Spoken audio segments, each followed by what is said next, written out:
Isa sa mga tanong guys na itatanong sa inyo, no, lalong-lalo na sa final interview nyo, no, sa pag-apply sa call center is yung uh, why do we need to hire you?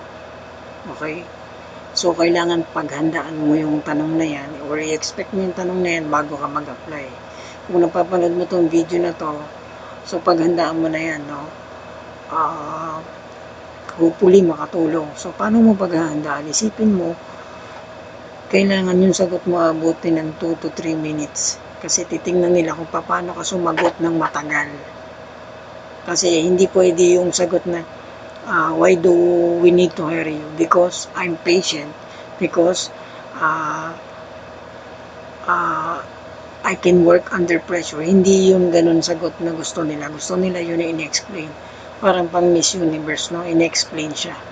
Okay? So, kailangan kung masisilip mo yung relo mo habang sinasabi mo yon, kailangan umabot ka ng 2 to 3 minutes para makita nila na meron kang skills na magsalita ng matagal. Okay? So, yun kasi yung hinahanap nila. Hindi naman actually yung eksaktong tamang sagot. Okay? So, why do we need to hurry? Usually, yun ang sinasagot ko because I'm a self-dependent, ganun sinasabi ko. Depende sa mga sasabihin mo, no? So, I am a work-driven person, I am a goal-oriented person, yun yung mga pwede mong sabihin, no? Okay, so yun lang guys, yeah, and then, hopefully nakatulong yung tips na yun. Don't forget to subscribe sa channel natin.